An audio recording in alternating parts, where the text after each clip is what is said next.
একটা ছেলে নিজে 17টা 20টা সিম কার্ড চালায়, 20টা মেয়ের সাথে কথা বলে, তার বোন বোরখা ছাড়া যখন বাজারে যায় তার গায়ে লাগে, অন্যায় মনে হয়, অথচ এরা সালাত আদায় করে না, অন্যায় মনে হয় না।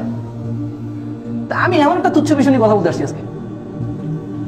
এই তুচ্ছ বিষয়টাকে আল্লাহ নবী বলেছে কি জানেন? মান তারাকা সালাত ফাকাদ কাফার, যে এটা ছাড়লো সে কাফের হয়ে গেল। জি, যে দাঁড়িয়ে পেশাব করলো সে কাফের হয়নি, কিন্তু যে বোরখা ছাড়া বের হলো সেও কাফের হয়নি, যে বসে বসে টেলিভিশন দেখে সেও কাফের হয়নি, যে ক্রিকেট খেলে ফুটবল খেলে সেও কাফের হয়নি, যে বাবা মায়ের কথা শোনে না সেও কাফের হয়নি।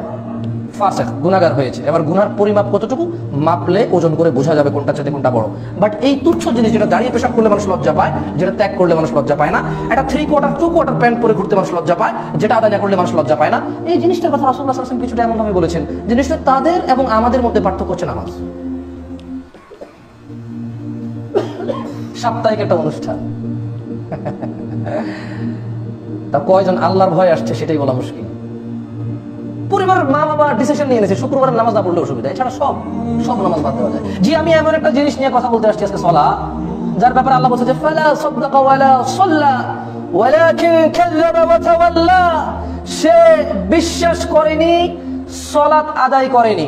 দেখেন আল্লাহ বলছে যে ওর নামাজ নাই মানে ও আমাকে বিশ্বাসই করে না। ওয়ালাকিন কাযাবা ওয়া তাওয়াল্লা, কিন্তু সে অবিশ্বাস করেছে, কুফরি করেছে, অস্বীকার করেছে কি?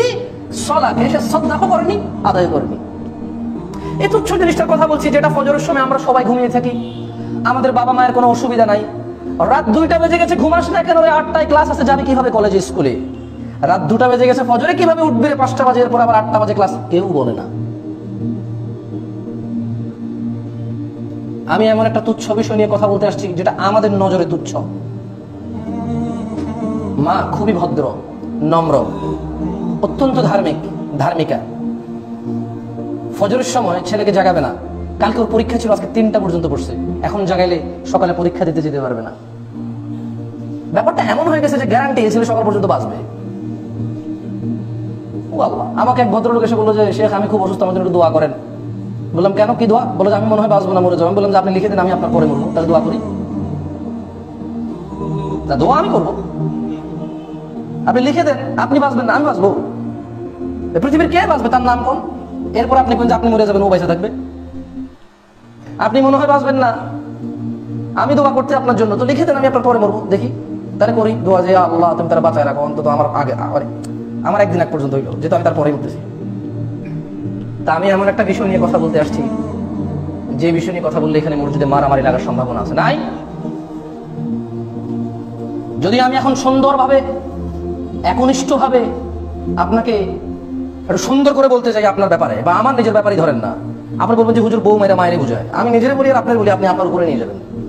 আমি জানি এটা আপনি আমার উপরে দিবেন না, আপনি নিজের বলবেন যে হুজুর মনে আমার কথা।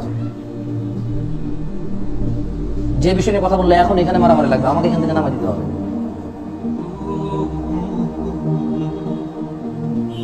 তা আমরা স্কুল কলেজ আর টিউশনকে যতটা গুরুত্ব দিয়েছি, আমরা কি সালাতকে এতটা গুরুত্ব দিতে পেরেছি? 5 ওয়াক্ত সালাত আদায় করে মা, 5 ওয়াক্ত সালাত আদায় করে বাবা, ছেলেটাও সালাত আদায় করে না, মেয়েটাও সালাত আদায় করে না।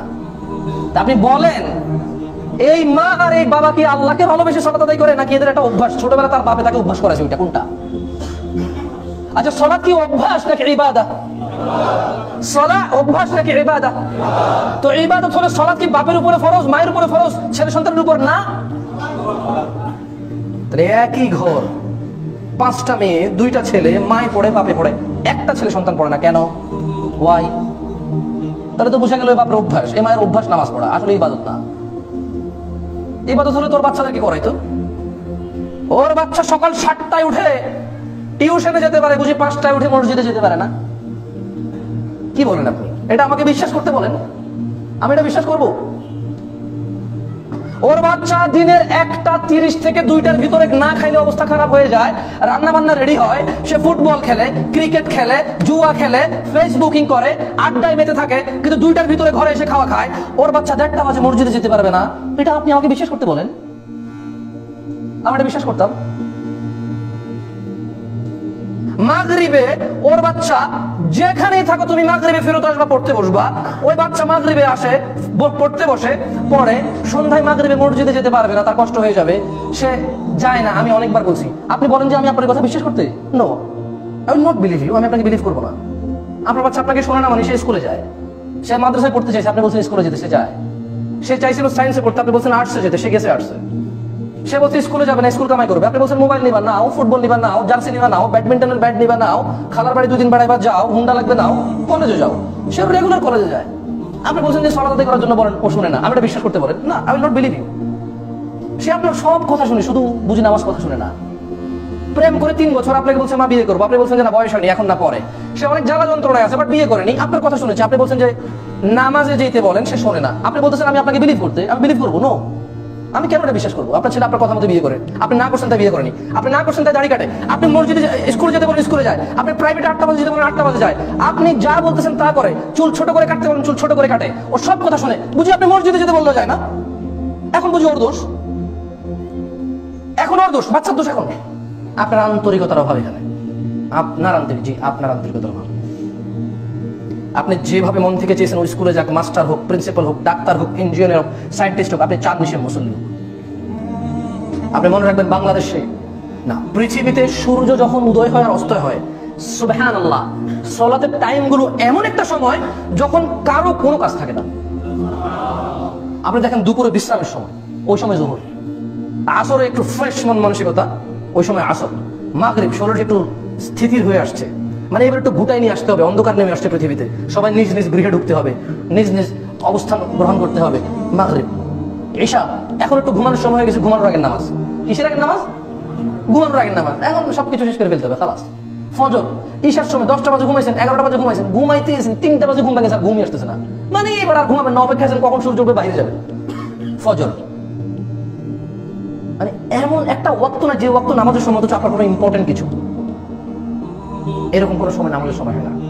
তা আমি আজকে এমন একটা বিষয় নিয়ে আসলে আলোচনা করতে উদ্বুদ্ধ হলাম, যে যেটা আসলে মানুষের, একজন বাচ্চার সকালবেলার স্কুলের যতটা গুরুত্ব আছে ফজরের নামাজের ততটা গুরুত্ব নাই। আরে ফজরের নামাজ তো অনেক পরে, সকালবেলার এই নামাজের ফরজের আগে যে 2 রাকাত সুন্নত, তার দুনিয়া আর দুনিয়াতে যা আছে তার চাইতে উত্তম। আপনি এটা গুরুত্ব দিতে পারতেছেন না। আপনার এই বাচ্চা যদি বিল গেটস হয়ে যায়, জুকারবার্গ হয়ে যায়, কয় লক্ষ বিলিয়ন ডলার কামাবে। এই পৃথিবীর যত মানুষ আছে, সব মানুষের যত সম্পদ আছে, সব মানুষের শুধু ওই সম্পদ না যে সম্পদ সে উপার্জন করছে, যে সম্পদ তার জায়গা জমি। আমি বলতে চাচ্ছি যে মানুষ এখন তার রক্ত বিক্রি করে, কিডনি বিক্রি করে, মোট কথা হলো যত কিছু সম্পদ এই পুরো পৃথিবীতে ইহুদি, নাসারা, মুসলিম আর অন্যান্য অজাতীয়, কোরআনুল কারীমে ইহুদ, নাসারা, মুসলিম এভাবেই তো আসছে নাকি, আর অন্যান্য আরো যা আছে নামে নামে, সকল মানুষের সকল সম্পদ যদি এক জায়গায় করা হয়, ফজরের 2 রাকাত সুন্নত শুধু তার থেকে উত্তম না, এই সমস্ত উত্তম জিনিসগুলো যেখানে রাখছে, ওই ধরেন মানুষ বলে না আমও সালাও, আমও গেল সালাও গেল, তার মানে আম আর সালা বিক্রি করে যেটা হবে ওটার চাইতে উত্তম এই 2 রাকাত সালাত। তো আপনি আপনার বাচ্চাকে উঠাননি কারণ সে স্কুল মিস করবে, এটা আপনার মনে হয়? আপনার ঘরে আগুন লাগলে উঠাতেন না, শোয়া রাখতেন? এ কেমন বাবা মা এই যে তার বাচ্চাকে নিজ হাতে জাহান্নামে ফেলে? এ কেমন বাবা মা যে তার বাচ্চার অনন্ত জীবন নষ্ট করে এমন একটা জীবনের পিছনে ছোটে, যে জীবন এই বাপই জানে নাকি আগে বাপ মরবে নাকি ছেলে মরবে। কত বোকা আমরা বাবারা, কত বোকা আমাদের বাবারা, কত বোকা আমাদের এই ভাইগুলো কয়দিন পরে বাবা হবে, যারা তাদের ছেলে সন্তানকে জাহান্নামে ফেলে ফেরাউন, হামান, কামানের অনুসারী করে।